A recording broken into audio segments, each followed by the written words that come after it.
Buenas tardes, hermanos, que el Señor les bendiga, les guarde. Vamos a empezar con una oración. Padre Santo, Dios Altísimo y Misericordioso, te agradecemos tanto, Señor, este tiempo que nos permites, Padre, para dedicarlo a ser instruidos, enseñarlo y ser enseñados por ti a través de tu palabra. Te rogamos que por favor nos des un corazón sencillo para recibir tu palabra y sobre todo, Padre, que esa palabra haga un efecto en nuestras vidas, que glorifique tu nombre, que santifique tu nombre, Padre, en el nombre de Jesús. Amén.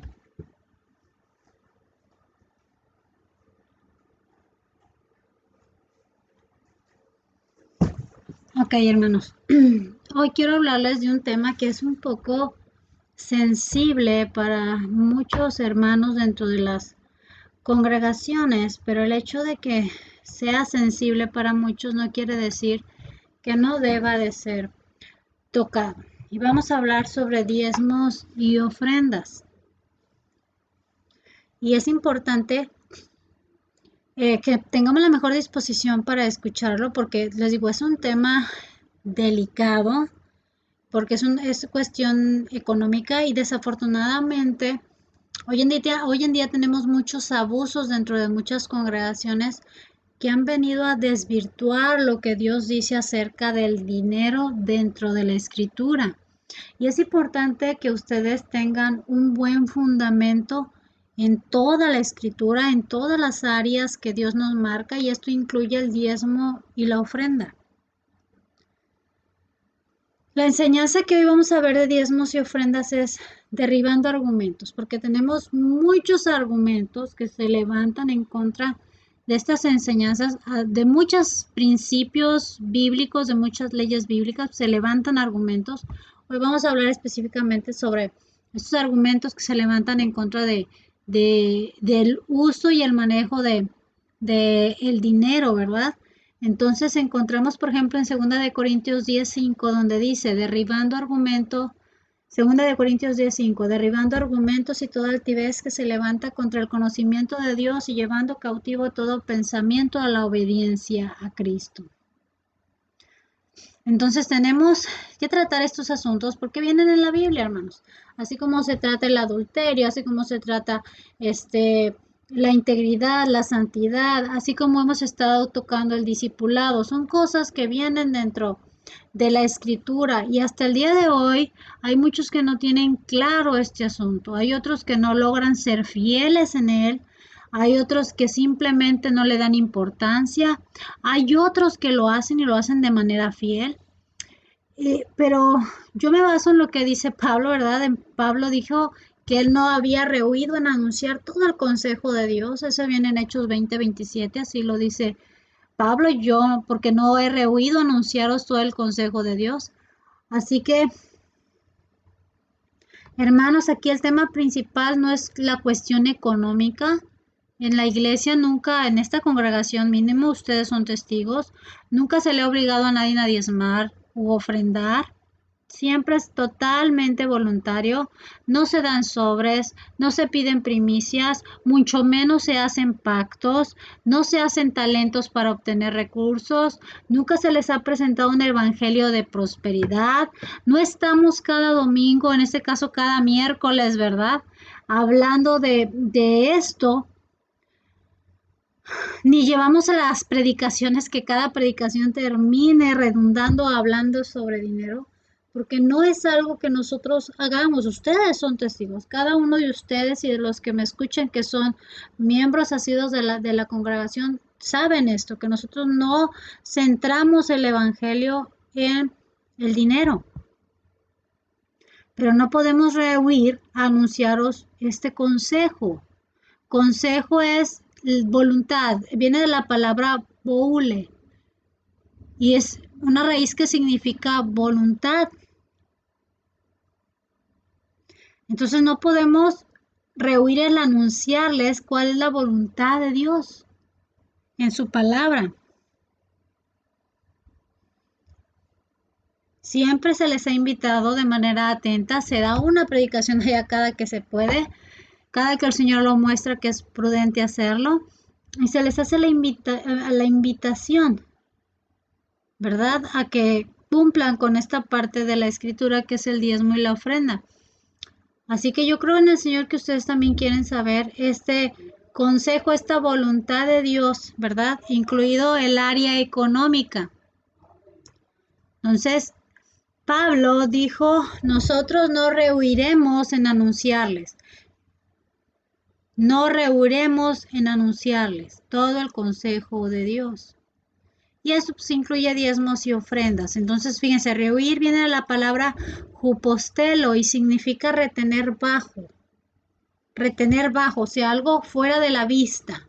Por ejemplo, retener algo abajo de la mesa, que esté fuera de la vista.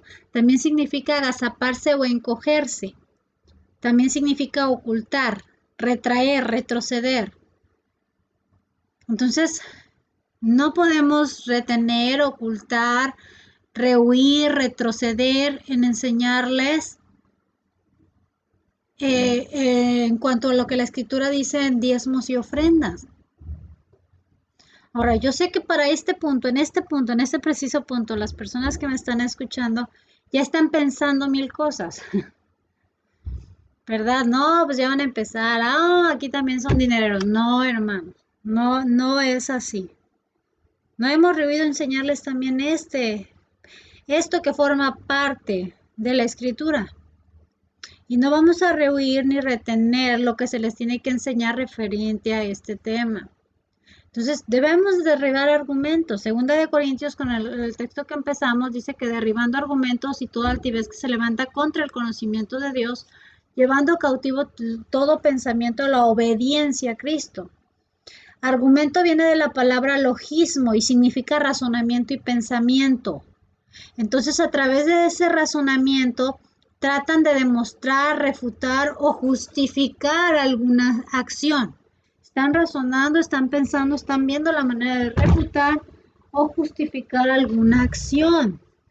Entonces tenemos esos razonamientos y esos pensamientos que se están levantando en contra del conocimiento de Dios y dice que se levantan con toda altivez. Altivez es hupsoma y significa lugar o cosa elevada. Entonces el hombre tiende a elevar o tener como elevados sus pensamientos y razonamientos. Así que cuando escucha algo que va contrario a sus razonamientos y a sus pensamientos, que en su propia opinión pues los tiene altos, los tiene elevados, pues muchos se ofenden, lo niegan, no lo aceptan, porque muchas veces nuestros razonamientos y pensamientos los elevamos sobre los pensamientos y razonamientos que Dios nos da.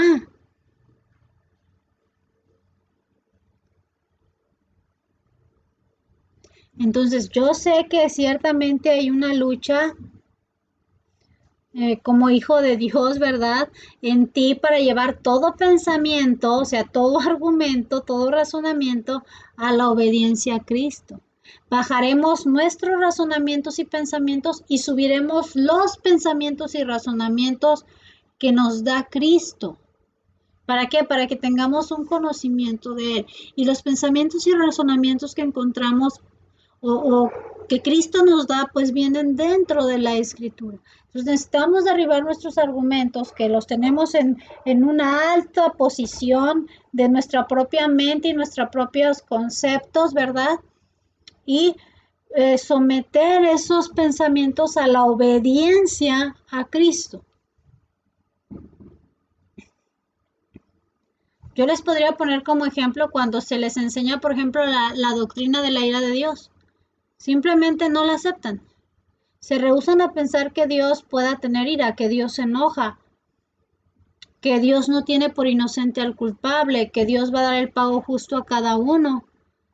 El razonamiento de las personas que se niegan a aceptar esta realidad, esta verdad que viene dentro de la Escritura, uno de sus razonamientos más lógicos y más comunes es que Dios es amor.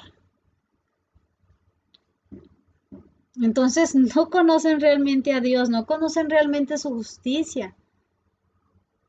Porque lo que hace que su ira se desate es su justicia. Ya hablamos un poco sobre la ira, hermanos, hace algún tiempo, por ahí debe de estar la predicación guardada también. Entonces, lo que hace que se desate la ira de Dios, pues es su justicia, porque es un Dios justo, porque es un Dios santo, porque no soporta la injusticia, porque no soporta el pecado, la maldad, la perversión, y Dios desata su ira. Entonces, hay gente que les cuesta tomar la doctrina de la ira de Dios, no la aceptan, se rehúsan a pensar que Dios se enoja o tiene ira, pero es una ira basada en su justicia. Entonces, ¿qué están haciendo este tipo de personas? Elevan sus pensamientos y razonamientos sobre los de Dios. Y esto pues los incapacita para reconocer o conocer realmente a Dios, porque se niegan a aceptar la realidad de quién es Dios, que es un Dios que se enoja y que no querrás verlo enojado. Entonces, ¿qué se deben de hacer ante estos razonamientos, ante estos pensamientos que el hombre los tiene como elevados, sus propios pensamientos y razonamientos? Pues debemos de derribar. Derribar es tirar al suelo. Debemos de tirar al suelo esos pensamientos y elevar los pensamientos de Cristo. Es una de las cosas que yo más me he topado, que más he escuchado en cuanto a la cuestión del diezmar o del ofrendar, es la famosa frase, ya no vivimos bajo la ley. Es una frase que se usa bastante para desacreditar o quitar esta parte de la escritura. Romanos 6:14 dice, porque el pecado no se enseñoreará de vosotros, pues no estás bajo la ley, sino bajo la gracia. Y esto ha traído mucha confusión a la mente de las personas. Y quiero que empecemos a ver, o yo les quiero preguntar si la ley es mala, si la ley de Dios ya no tiene vigencia. Entonces quiero que empecemos a analizar, hermanos, la ley, porque no estamos sacando de contexto este texto. Ya no vivimos bajo la ley, claro que no, pero ahorita lo vamos a ir desarrollando, sino bajo la gracia. Entonces, de repente hacen ver como que la ley es mala, ¿verdad? Pero fíjense, Romanos 7:12 nos dice que la ley de Dios es santa, es buena y es justa. ¿Qué dice Romanos 7:12? De manera que la ley y a la verdad es santa, fíjense bien. De manera que la ley a la verdad es santa y el mandamiento santo, justo y bueno. Porque ya no estamos bajo la ley, suena como si Dios te haya librado de algo malo. Tú lees, o el contexto en que lo dice, ¿sabes qué? Ya no estamos bajo la ley, sino bajo la gracia, suena como eso, de que Dios te ha librado de algo malo. Y la ley de Dios en ninguna manera es mala o tiene algo malo que Dios tenía que quitar. La ley nunca te induce al pecado. Así que, así como lo hacen sonar, en el tono en que lo hacen sonar, de ya no estoy bajo la ley, suena, pues entonces puedo dejar de cumplir los mandamientos de Dios porque ya no estoy bajo la ley. Pero hermanos, la escritura es clara, la ley de Dios es buena, porque la ley de Dios expresa la voluntad de Dios y los parámetros de su santidad y de su justicia. Sí, entonces no podemos dejar de cumplir los mandamientos de Dios porque ya no estoy bajo la ley. No, hermanos, la ley de Dios es buena, expresa la voluntad de Dios y nos da los parámetros de santidad y de justicia que hay que seguir. Entonces no podemos decir que la ley, ya no estamos bajo la ley haciéndola sonar como si fuera algo malo. La ley de Dios es palabra de Dios y no es mala.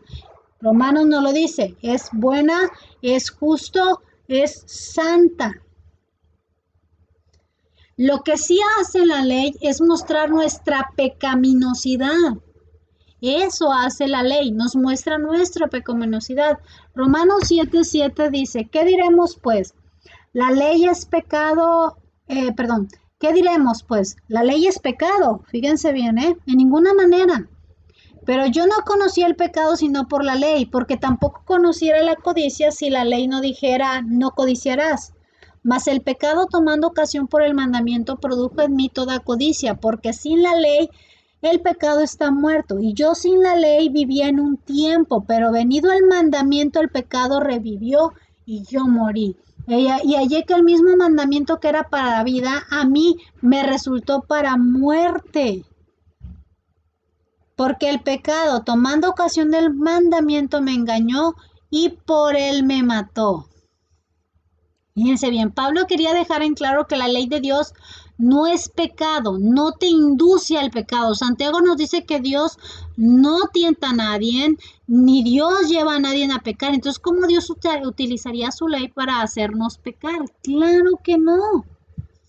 Pero Pablo dice, yo no conocí el pecado sino por la ley, porque tampoco le conocería la codicia si la ley no dijera no codiciarás. Fíjense, cuántas cosas han encontrado en la ley de Dios que tú ignorabas que eran pecado, hermanos. No me voy nada más a los 2 mandamientos, porque la ley de Dios abarca muchas cosas aparte de los 10 mandamientos. O sea, tenemos Deuteronomio, tenemos Levítico, tenemos Éxodo, Números, encontramos, son los 5 libros de la ley que se le conoce, el Pentateuco, encontramos una serie de leyes que Dios nos da. Y hay muchas, hermanos, que cuando yo empecé a leer la escritura, yo dije, ¿esto también es pecado? O sea, mi concepción de pecado antes de conocer a Cristo eran los 10 mandamientos medios cambiados, ¿verdad? Porque pues estaba bajo la fe de la iglesia establecida, entonces estaban medios cambiados. Por lo tanto, yo creía que eso era todo.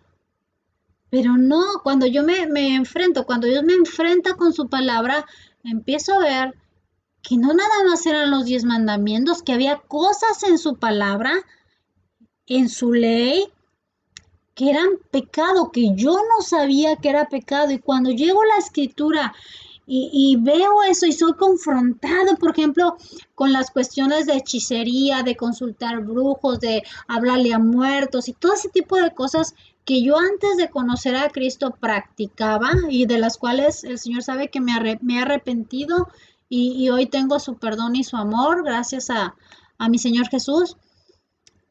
Yo no sabía que eran pecado. Mi familia, mi abuela, para mí era algo habitual dentro del círculo de mi familia donde me desenvolvía ver ese tipo de cosas. Entonces cuando llego a la escritura y soy confrontada, digo, esto es pecado y a Dios le desagrada y yo lo hice. Entonces conocí el pecado, supe que era pecado por la ley de Dios. Supe que había hecho algo malo porque era la ley de Dios la que me lo estaba diciendo. Entonces yo te pregunto, ¿cuántas cosas has encontrado en la ley de Dios que tú ignorabas que eran pecado y lo son? Entonces, por ocasión de la ley, conociste que eso era pecado. Pablo pone de aquí de ejemplo la codicia. Yo les pongo de ejemplo las cuestiones de ocultismo y hechicerías. El verso 8 dice, mas el pecado tomando ocasión por el mandamiento produjo en mí toda codicia, porque sin la ley el pecado está muerto. Y yo sin la ley viví en un tiempo, pero venido el mandamiento revivió y yo morí. Así que no debemos de interpretar interpretar mal el verso 9. No podemos pensar que entonces es mejor no conocer la ley de Dios, ¿verdad? Que es mejor vivir en ignorancia, porque el verso 9 dice, y yo sin la ley vivía en un tiempo, pero venido el mandamiento, el pecado revivió y yo morí. Porque mira, de todos modos estás pecando, aunque tú lo estés ignorando, estás pecando. De todos modos estás muerto, solamente que no lo sabes porque no conoces la ley. Entonces no podemos decir, porque yo me he topado con personas que dicen, ¿sabes qué? Prefiero no saber, prefiero no conocer. Y es un gran error eso, porque de todos modos delante de Dios son culpables y no te hace menos inocente delante de Dios. Entonces, no sabes hasta dónde estás pecando. Pero les vuelvo a repetir, esto no te hace menos culpable delante de Dios, no te hace menos inocente delante de Dios. Nosotros no sentimos el peso del pecado hasta que viene el conocimiento de que eso era pecado. Hasta en ese momento. Entonces tú cuando ya sabes que es pecado, fíjate, antes de que tú supieras yo supiera que esas prácticas que yo hice antes de conocer a Cristo eran pecado, yo andaba muy feliz por la vida haciendo lo malo. Mas cuando vino el conocimiento del mandamiento, pues conocí que estaba en pecado. Y dice Pablo, morí. Entonces lo que hace la ley es mostrar nuestra pecaminosidad, que hay en ti, que hay en mí. La ley no es mala. La ley nos confronta y nos deja ver quiénes somos. Y cuando tú sigues practicando eso que tú sabes que está mal, que a Dios le desagrada, pues hay una carga más fuerte en ti porque sabes que estás haciendo lo que Dios no le agrada. Entonces sí quisiera que en el Señor entendiéramos esto. La ley nos muestra la pecaminosidad que hay en ti, que hay en mí. La ley no es mala. Otro punto más, la ley se debe de usar legítimamente. Este es un punto importante. Primera de Timoteo 1:8 dice, pero sabemos que la ley es buena si uno la usa legítimamente. O sea, la ley es buena si uno la usa legítimamente. Nóminos viene legítimamente, es nóminos y significa legalmente.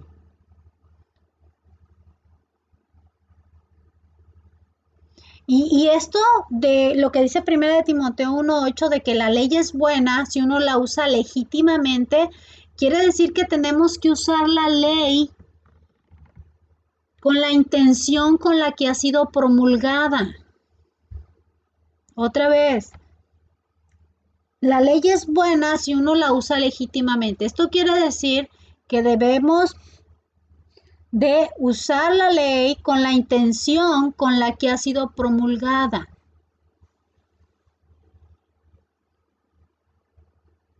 No podemos usarla de manera ilegítima. Nosotros vemos que había personas que estaban enseñando mal la ley de Dios, que no la estaban enseñando de manera legítima. El verso 5 dice, pues el propósito de este mandamiento es el amor, de ahí de Timoteo 1, pues el propósito de este mandamiento es el amor nacido del corazón limpio y de buena conciencia, de fe no fingida, de las cuales cosas desviándose algunos se apartaron a vana palabrería. Y queriendo ser doctores de la ley sin entender ni lo que hablan ni lo que afirman. Timoteo se estaba enfrentando a estos falsos maestros que se habían introducido a la iglesia enseñando falsas doctrinas, usando la ley de Dios, pero no de manera legítima. ¿Por qué? Pues porque se nombraban o se autonombraban doctores de la ley de Dios.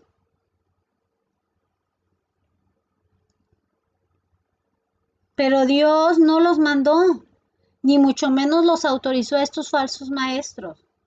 Entonces se hicieron a sí mismos falsos doctores de la ley y estaban hablando y afirmando lo que no entendían.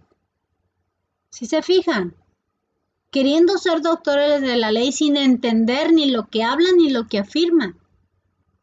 Pura vana palabrería. Y qué peligroso es esto. Estos falsos maestros estaban desvirtuando el propósito de los mandamientos de Dios. Se estaban desviando, se estaban apartando, dice el verso 6, a vana palabrería.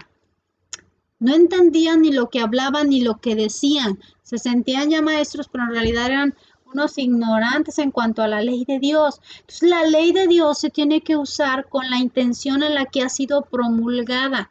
Cuando hablamos de diezmos y ofrendas, en muchas congregaciones se usa la manipulación para poder llevar a la gente a que lo haga, pero no estamos hablando de eso porque entonces no están utilizando la ley de manera legítima, con la intención con la que ha sido promulgada, sin exagerar, sin quitar, sin manipular, sin coaccionar, sino simplemente exponiendo el mandamiento, exponiendo la orden que Dios ha dado y ejecutarla conforme a lo que Dios ha establecido.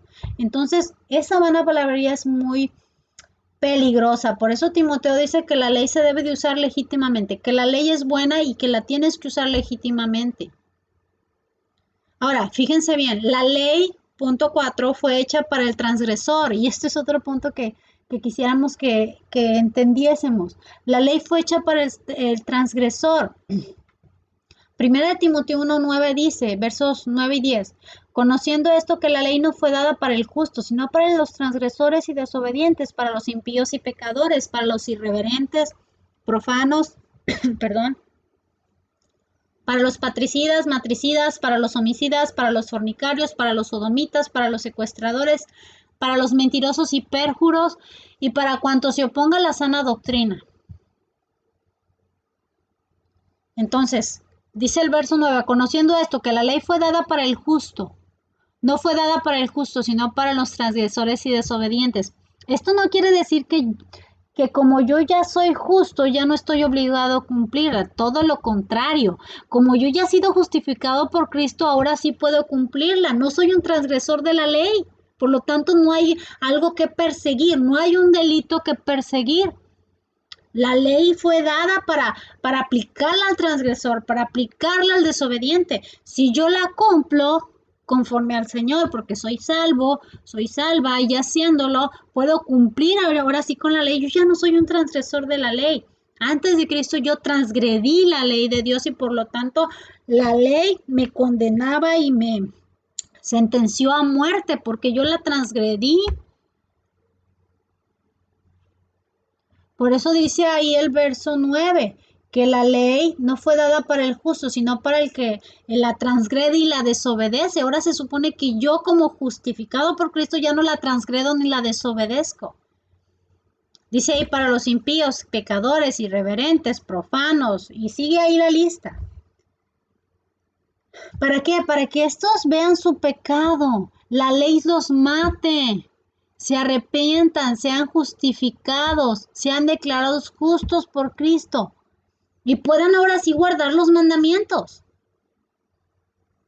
Entonces la ley fue dada para el transgresor y el Señor la aplica el pago justo a esa desobediencia porque la transgreden, pero tú y yo como cristianos, como hijos de Dios, como personas ya justificadas por Cristo, ya no transgredimos la ley, la obedecemos. Y no somos ni desobedientes, ni impíos, ni irreverentes, ni profanos, mucho menos patricidas, matricidas y homicidas. No somos fornicarios, no somos sodomitas, ni secuestradores, ni mentirosos, ni pérjuros, ni nos oponemos a la sana doctrina de Cristo, porque sabemos que la ley de Dios es buena y que es bueno cumplirla.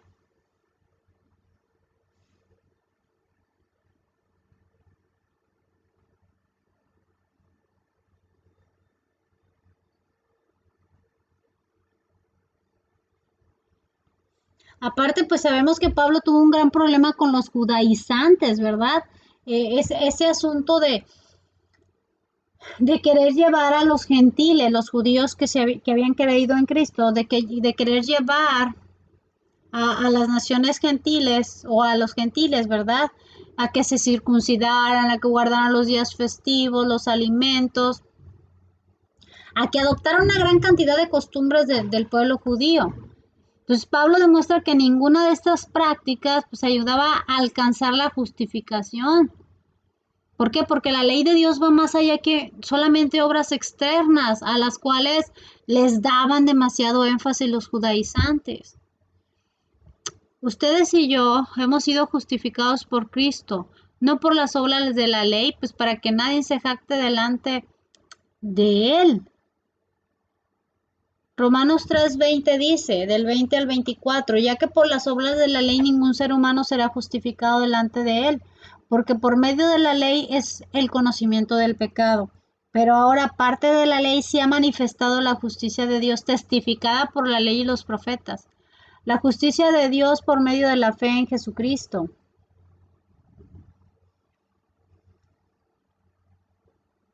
Para que todos los que creen en Él, porque no hay diferencia, por cuantos todos pecaron y están destituidos de la gloria de Dios, siendo justificados gratuitamente por su gracia mediante la redención que es en Cristo Jesús. Así que tú y yo, ustedes y yo, somos justificados por la fe en Jesús, no por las obras de la ley, porque si hubiéramos sido justificados por el cumplimiento de la ley, hermanos, pues estaríamos perdidos, porque éramos transgresores a la ley, entonces estaríamos perdidos. Hemos sido justificados, hemos sido declarados justos, la ley ya no nos demanda nada porque pues se supone que ya la cumples, se supone que ya la cumplimos, ¿verdad?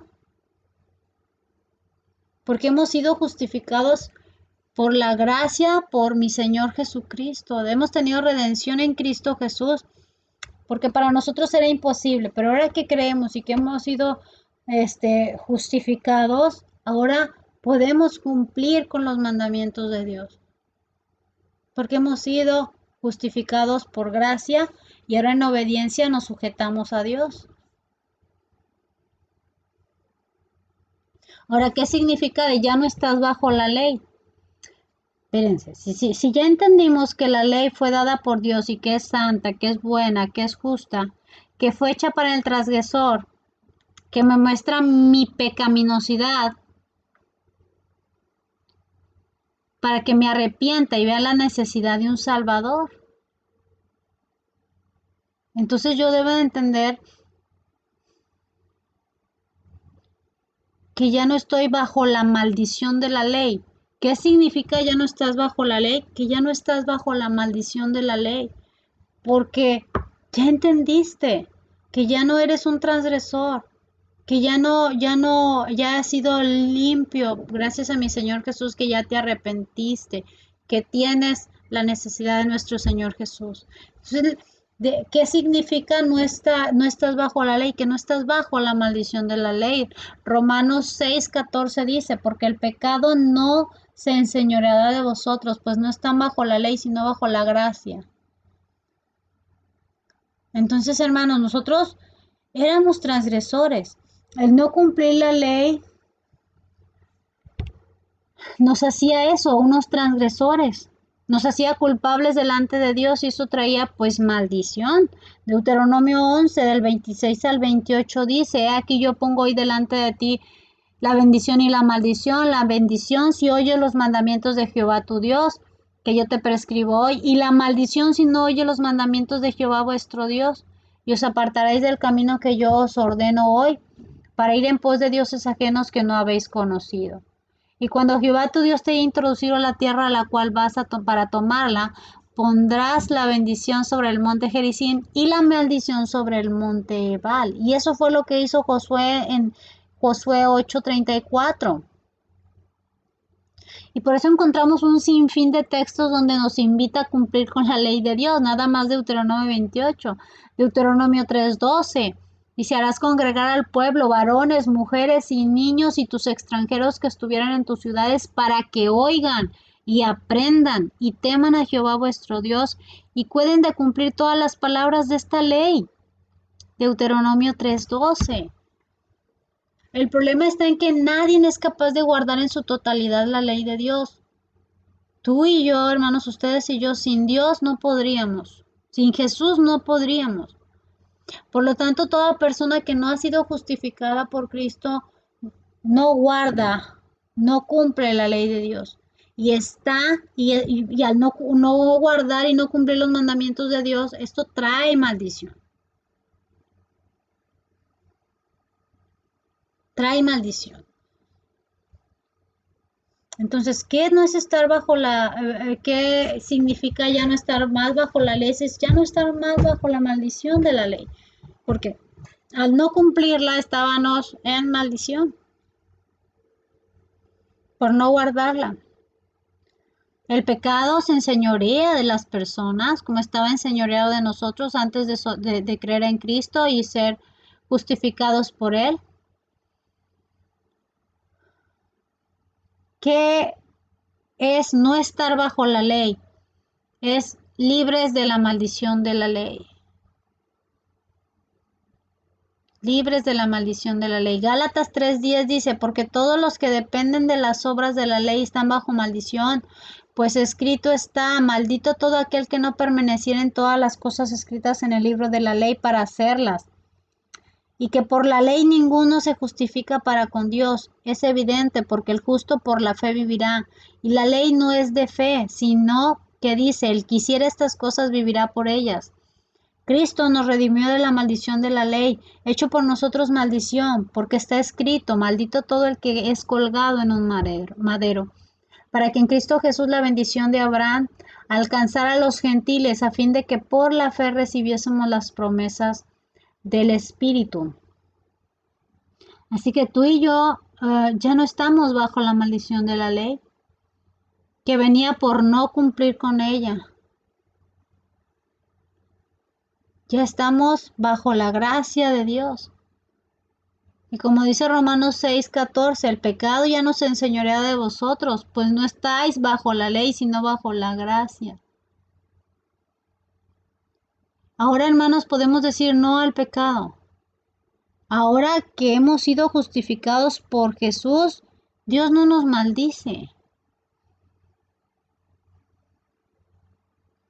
Yo sé que tú has pecado, yo he pecado después de haber sido justificados por Cristo, pero ya al haber creído en Cristo cuando pasa esto, llega a acontecer que algún cristiano peca, pues se arrepiente, ¿verdad? Y Dios muestra su gracia. Por eso Juan nos dice que si alguno hubiese cometido pecado, así como algo que pasó raramente en su vida, tenemos fiel abogado, ¿verdad? Tenemos un fiel abogado que es nuestro Señor Jesús. Entonces ya Dios nos muestra su gracia, te trata como un hijo, te hace responsable de claro que nos hace responsables de nuestros actos, pero no te maldice, porque has sido justificado por tus pecados pasados, por tus pecados presentes y por tus pecados futuros. Ahora, esto no es un permiso para pecar, porque entonces no serías realmente salvo. Entiendes que el pecado ya no forma parte de tu naturaleza. Por eso Romanos 6:15 dice que pues pecaremos porque no estamos bajo la ley, sino bajo la gracia. Dice Pablo, en ninguna manera.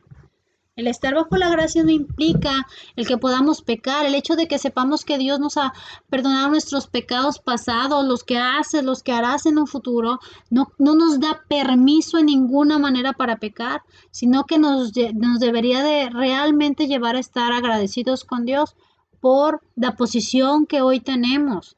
Y que es gracias a nuestro Señor Jesús, y que es gracias a que Él se hizo maldición para romper la maldición que nos acarreaba a nosotros la ley, por la que nos condenaba, porque la ley nos mostraba nuestro pecado y testificaba que merecíamos morir y que merecíamos el infierno. Pero gracias a mi Señor Jesucristo hemos sido libertados de esa maldición de la ley.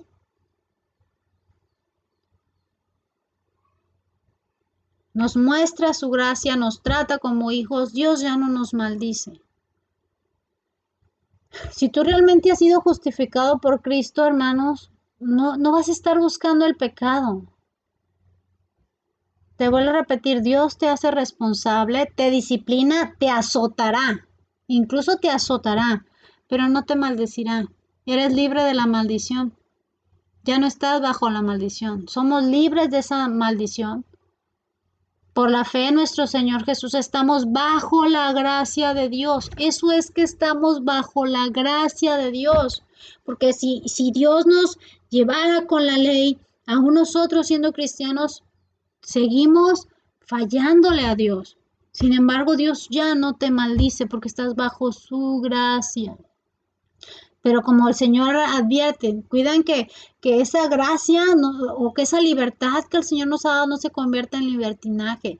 Debemos de entender que esa gracia nunca es un permiso para pecar o dejar de cumplir las leyes de Dios, porque toda desobediencia a la palabra de Dios es una transgresión a la ley de Dios. Entonces no tenemos permiso para pecar o dejar de cumplir las leyes de Dios. ¿Qué es? Vivimos bajo la gracia. Ya vimos que no estamos bajo la maldición de la ley. Éramos transgresores, ya no lo somos. Cristo nos ha hecho libres de la maldición de la ley porque Él se hizo maldición.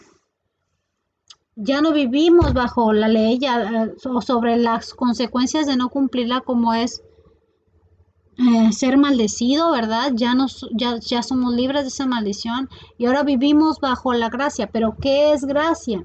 Gracia en el Nuevo Testamento viene de la palabra caris y aparece 164 veces, de las que 100 tienen lugar en las cartas de Pablo, lo que significa que la gracia es un concepto y una realidad clave, pues, en la teología de Pablo.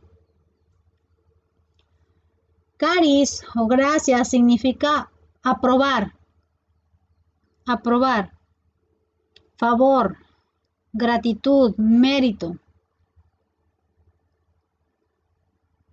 Ahora sí quiero que entendamos que cuando Pablo habla de la gracia no se refiere a una cosa, sino a una experiencia que vivimos nosotros como creyentes. Se trata de que estás experimentando el favor de Dios, que estás experienciando el don de Dios, que estamos experimentando en nosotros mismos como el poder de Dios, el Espíritu Santo en nosotros nos lleva a vencer al pecado, nos lleva a vencer al mundo. Y es así como vas descubriendo la voluntad de Dios en cada situación concreta en tu vida. La gracia siempre está operando desde adentro, transformando al creyente. Entonces, la gracia no es una cosa, la gracia está operando dentro, el favor de Dios está operando dentro de nosotros.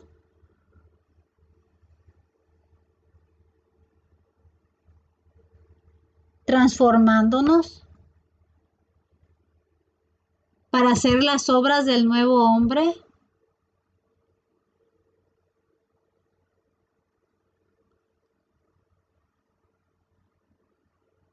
Entonces, la gracia siempre opera dentro, transformando al creyente para que sus obras de nuevo hombre o de hombre nuevo no provengan de afuera, simplemente como los fariseos, que ellos guardaban la ley de manera externa, pero no lo hacían de manera sincera desde adentro, ¿verdad? Sino que realmente sean generadas desde el corazón, de este corazón nuevo, renovado por la gracia de Dios.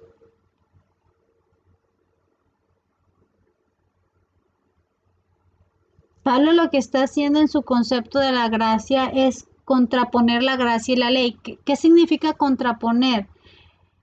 Contraposición que está diferenciando al pensamiento cristiano del pensamiento judío. Los judíos creían que por cumplir y guardar la ley se ganaban el favor de Dios, se ganaban a Dios, se ganaban su bendición. Creían que por eso. Sin embargo, no guardaban ni cumplían como debería de ser la ley, la distorsionaban, la cambiaban, le quitaban, había muchas cosas ahí. Entonces Pablo está haciendo una contraposición, como los judíos querían aplicar esa ley de manera nada más externa. Cuando el cristiano entiende que se viene desde dentro, que es una experiencia que llevamos al vivir bajo esa gracia, y esa misma gracia te lleva a guardar la palabra de Dios. Fíjense bien, para el pensamiento judío de aquella época, la ley era mediadora entre Dios y el hombre. El hombre que se somete a la ley, según el pensamiento judío, encuentra a Dios. Fíjense bien ese pensamiento judío. Y pues esto era por el propio esfuerzo, por sus obras, por sus méritos. Entonces, de esta manera, pues el pensamiento judío era que el hombre se salva a sí mismo, cumpliendo la ley. Y por eso, pues tenían derechos ellos a sentirse orgullosos de sus propios comportamientos, ¿no? De su propia manera de llevar las cosas. Y esta idea y esta mentalidad es la que Pablo rechaza frontalmente en todas sus cartas, por ese pensamiento judío que existía. Primero, pues porque están llevando una imagen falsa de Dios como un juez que premia y castiga, no como un Dios que es bondadoso y generoso. Y segundo, pues porque el hombre cae en el orgullo religioso al considerar que Su justicia es un logro personal y no es un don de Dios. Sin embargo, el pensamiento cristiano, la gracia nunca ha resultado de un esfuerzo o mérito, sino que es un regalo, es un don de Dios al hombre. Es un favor que estamos recibiendo de manera gratuita.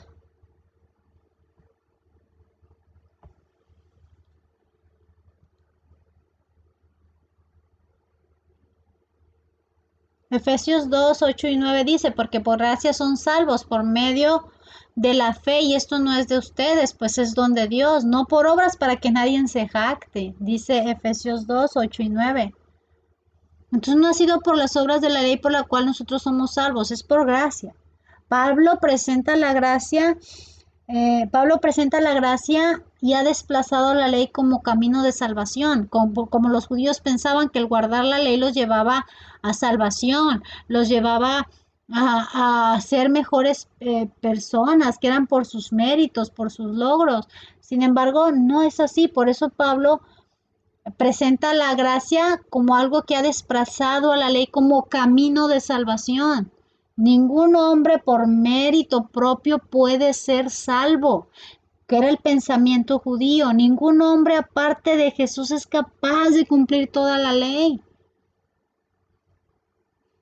Como leímos en Gálatas 3:10, porque todos los que dependen de las obras de la ley están bajo maldición, pues escrito está, maldito todo el que no permaneciera en todas las cosas escritas en el libro de la ley para hacerlas.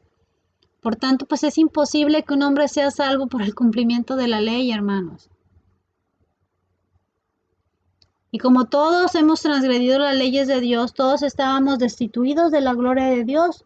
Entonces vino la gracia, vino Cristo. Las buenas obras del creyente no consiguen el perdón de Dios. Las buenas obras del creyente son expresión, o es una expresión de que el hombre ha sido perdonado, de que ha sido transformado por el poder de Dios, y esto por gracia, mediante la fe. No fue por el cumplimiento de la ley, mediante el esfuerzo, porque no la habíamos cumplido. Vino mi Señor Jesús y Él que cumplió toda la ley, por gracia nos salvó porque creímos en Él. Y hemos experimentado ese perdón, esa transformación y ese poder vencer al pecado y poder guardar la ley de Dios. Pero ha sido por gracia. Y esta gracia pues vino a través de Jesús. Juan 1:17 dice, pues la ley por medio de Moisés fue dada, pero la gracia y la verdad vinieron por medio de Jesucristo. Juan 1:17. Y ya sabemos, hermanos, que este texto no está para nada aboliendo la ley de Dios. La ley dada a Moisés demanda santidad. Dios diseñó la ley como un modelo para demostrar la injusticia del hombre, con el propósito pues de hacer evidente la necesidad de un Salvador, de Jesucristo. La ley solo revelaba una parte de la verdad, la realidad de la verdad plena hacia la cual apunta la ley vino a través de la persona de nuestro Señor Jesucristo. Tito 2:11 dice, porque la gracia de Dios se ha manifestado para salvación a todos los hombres. Es a través de ese sacrificio de mi Señor Jesucristo que resplandece esa gracia salvadora. La venida de nuestro Señor Jesús vino a la tierra, o la venida del Señor a la tierra no era suficiente. La santidad y la justicia de Dios tenía que ser satisfecha y al mismo tiempo mostrar su amor. Y para esto fue preciso el sacrificio expiatorio de Jesús. Él no solamente tenía que venir, Él tenía que morir. Hebreos 2:9 dice, pero vemos a aquel que fue hecho un poco menor que los ángeles, a Jesús, coronado de gloria y de honra a causa del padecimiento de la muerte, para que por la gracia de Dios gustase la muerte por todos. Gustó la muerte por todos. Por cuanto todos pecaron, dice Romanos 3:23 y 20 al 25, ya lo conocen. por cuanto todos pecaron y están destituidos de la gloria de Dios, siendo justificados gratuitamente por su gracia, mediante la redención que es en Cristo Jesús, a quien Dios puso como propiciación por medio de la fe en su sangre, para manifestar su justicia a causa de haber pasado por altos en su paciencia los pecados pasados. Dios nos da su gracia, su favor, su regalo a través de Jesús. Debemos de entender, hermanos, que la gracia no abroga la ley. Abrogar viene de la palabra catálogo y significa soltar o desintegrar, demoler, derribar, deshacer, destruir, desvanecer. ¿Por qué les digo esto? Porque Mateo 5:17 dice, no piensen que he venido para abrogar la ley o los profetas. No he venido para abrogar, sino para cumplir. No podemos pensar que Jesús vino a eso, a soltar o a demoler o a derribar o a deshacer, destruir, desvanecer la ley. No podemos pensar que Jesús vino a modificar o a dar una ley nueva. Mi Señor Jesús es claro, yo no vine a demoler la ley y los profetas. Y esto pues es todo al Antiguo Testamento. Él dice, yo vine a cumplir, no a abolir. Cumplir viene de la palabra plero, con doble O, y es hacer repleto, atiborrar, una red, rellenar un hueco, satisfacer, ejercer, o algún tipo de oficio, terminar una tarea, verificar. Jesús vino a llenar, a proveer, a terminar, a perfeccionar lo que la Escritura hablaba de Él. Él vino a cumplir todo lo que de Él se escribió en la ley y en los profetas. También vino a observar con fidelidad la ley, jamás quebrantó la ley en nada. Mi Señor Jesús la cumplió con toda perfección y toda cabalidad. Él vino a completar y perfeccionar la ley. Y la manera más clara de verla son con las leyes ceremoniales, como la de los sacrificios de animales o el día de la expiación. Jesús cumplió la ley ceremonial. Al ser la encarnación de todo lo que los tipos y símbolos de la ley puntualizan. Si ustedes nada más leyeran Hebreos 10, del 1 al 14, se darían cuenta que en Jesús se cumplieron todas las leyes ceremoniales. Y es por eso que ya no ofrecemos más sacrificios ni celebramos ninguna festividad judía. Dice Hebreos 10:1, porque la ley, teniendo la sombra de los bienes venideros, no la imagen misma de las cosas, nunca puede por sí mismo sacrificio, por los mismos sacrificios que se ofrecen continuamente cada año, ser perfecto a los que se acercan.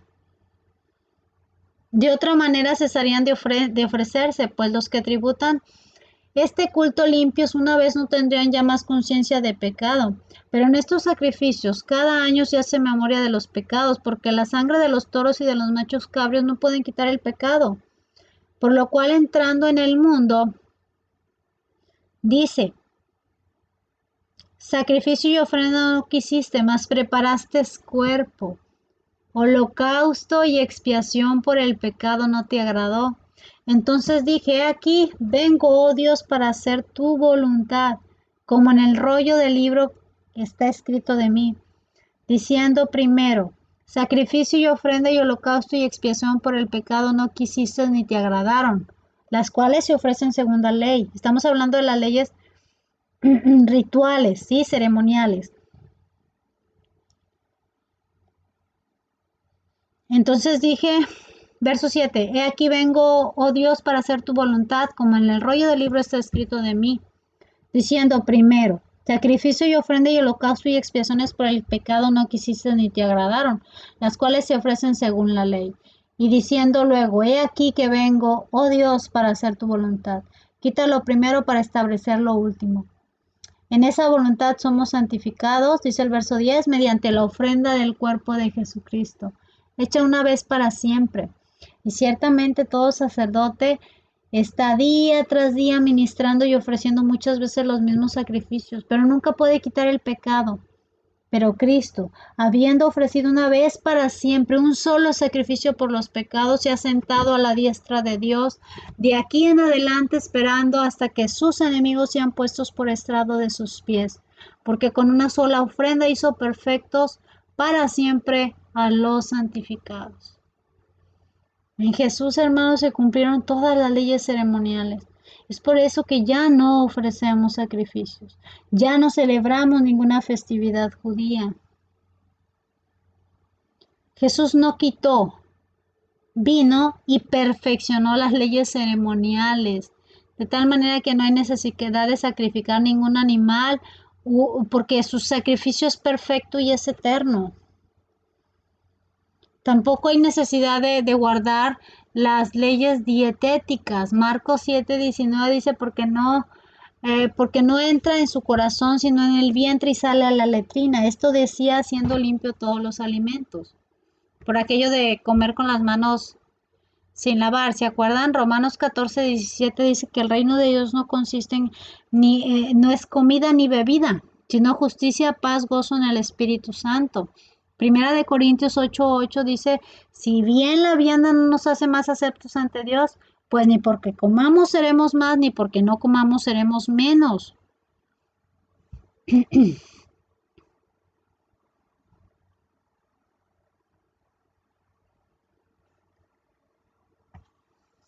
También ya no estamos obligados a cumplir las celebraciones porque ya nuestra Pascua es Cristo, los días de reposo y todo ese tipo de cosas. Por ejemplo, las fiestas que eran celebraciones religiosas anuales del calendario judío, Pascua, Pentecostés o los tabernáculos son fiestas que nosotros no las celebramos como el pueblo judío porque, por ejemplo, nuestra Pascua es Cristo. Cuando habla de luna nueva,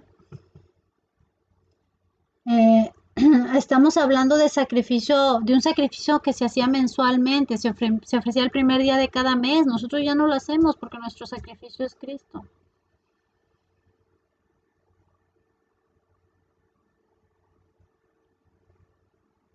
Ahora, el día de reposo, la celebración semanal del día del séptimo día, que convocaba a reposo de Dios tras terminar la creación, el Nuevo Testamento nos enseña con claridad que pues, los cristianos no estamos obligados a guardar el sábado. No el sábado, o sea, sabemos que son 6 días de trabajo y uno de descanso, pero no tiene que ser necesariamente en sábado. Hay hermanos dentro de la congregación que descansan el lunes, por ejemplo. Tenemos un hermano que trabaja en una tienda y pues él está obligado a ir a trabajar los domingos. Normalmente va el hermano con su familia al primer servicio, saca el primer servicio y se va a trabajar y descansa los lunes. Tiene 6 días de trabajo por uno de descanso. Seguimos guardando nuestro día de reposo, pero no estamos obligados a guardar el día sábado. En sí, los primeros cristianos, como sabemos, pues se reían el primer día de la semana. Eso nos dice Hechos 27. Entonces, en la iglesia cristiana, en unos inicios, el domingo era el día en que la iglesia se congregaba para rendir culto a Dios, porque era el día de la resurrección de nuestro Señor Jesús. Pero miren, hermanos, todas estas leyes que acabo de mencionarles, pues son ceremoniales, dietéticas, fiestas, lunas nuevas, días de reposo, las cuales nuestro Señor Jesús perfeccionó y se cumplieron en Él, no las quitó, se perfeccionó. Todas las demás están vigentes. Toda la ley moral de Dios está vigente. Y esto incluye diezmos y ofrendas. Jesús no quitó, no cambió. Perfeccionó estas partes de la ley, mas la ley moral sigue vigente. El decálogo sigue vigente. Recuerden, hermano, la ley fue dada por Dios y es santa y es buena. Toda la escritura, dice Timoteo, es útil. Estamos bajo la gracia, porque gracias a esto Jesús vino y nos salvó. Pero no podemos echar por tierra todo lo que la ley nos enseña. Porque somos salvos por gracia, ahora podemos guardar la ley. No la guardamos para ser salvos, sino porque somos salvos la guardamos. Y déjame decirte, con esto terminamos, la gracia siempre te va a llevar más allá. La gracia que es en Jesús nos lleva más allá de la ley. Mateo 5:20 dice, porque os digo que si vuestra justicia no fuere mayor que la de los escribas y fariseos, no entrarás en el reino de Dios. La justicia de los fariseos era externa y hacían el mínimo, pero la gracia, hermanos, nos capacita para ir más allá. Por eso mi Señor Jesús nos dice ahí mismo en Mateo 5:21, oíste que fue dicho a los antiguos, no matarás, y cualquiera que matare será culpable de juicio. No te mato, pero sí te odio, me caes mal y hasta te puedo insultar, ¿verdad? Esto podríamos decir que dice la ley, pero la gracia dice, pero yo os digo que cualquiera que se enoje contra su hermano será culpable de juicio, y cualquiera que diga necio a su hermano será culpable ante el concilio, y cualquiera que le diga fato queda expuesto al infierno de fuego. Esto nos lleva, hermanos, a ni siquiera enojarnos. No podemos ni siquiera agredir verbalmente a nadie. La gracia nos lleva a vivir de manera más profunda, nos lleva más allá que solamente una ley externa que quieren guardar como la de los fariseos.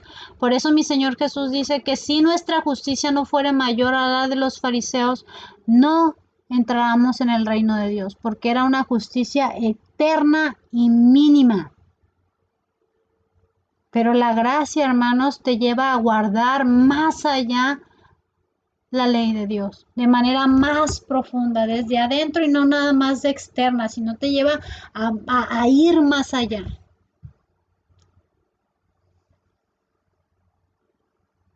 La ley dice en Mateo 5:27, oíste que fue dicho no cometerás adulterio, pero ¿qué dice mi Señor Jesucristo? Si yo te digo que cualquiera que mire a una mujer para codiciarla ya adulteró con ella en su corazón. ¿Sí observas?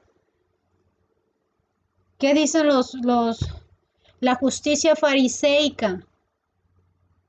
Pues no cometemos adulterio, pero pues sí podemos ver. ¿Sí observan? Sin embargo, mi Señor Jesucristo dice, mira, la gracia te lleva más allá, más profundamente. No nada más no adultera, sino que no codicia, sino que no hay un deseo malsano en ti.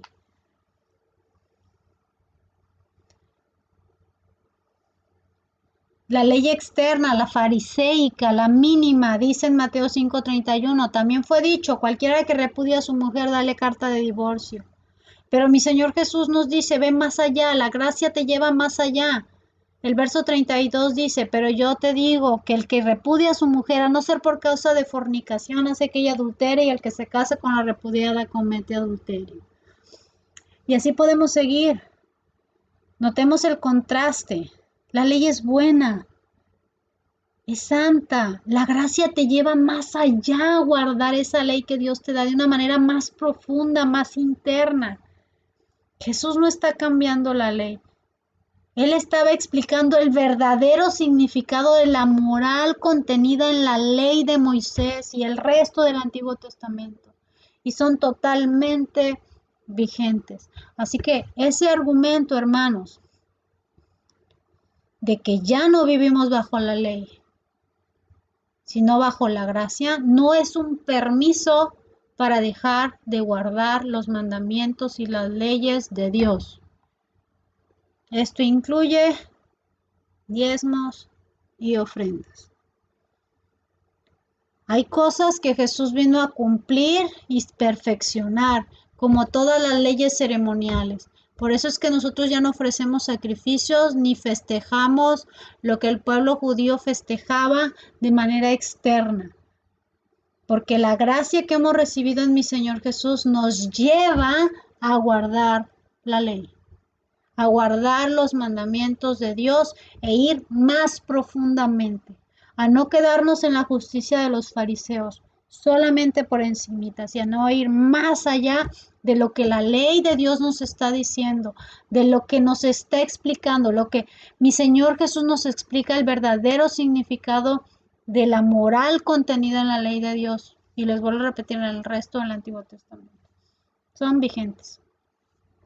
Vamos a terminar con oración. Padre Santo, Dios Altísimo y Misericordioso, te agradecemos, Padre, por tu palabra, Señor. Queremos bendecir tu nombre y agradecerte, Padre, porque tu ley, tu palabra, Señor, es santa, es pura. No podemos excluir partes de ella. Tu palabra dice que toda la escritura es inspirada por Dios y es útil, Señor. Enséñanos a valorar y derribar argumentos en nuestra mente que no nos permiten ver la realidad y lo hermoso y lo profundo de tu palabra. Te rogamos en el nombre de Jesús, Padre, que esta palabra realmente quede atesorada en los corazones de cada persona que la escucha, Señor, para derribar argumentos, Padre, que se levantan en contra de ti, de tu conocimiento. Tenemos que aprender a llevar todo pensamiento cautivo a la obediencia, mi Señor Jesús. Eso es lo que tenemos que hacer, ser obedientes a ti, Padre. Te lo pedimos.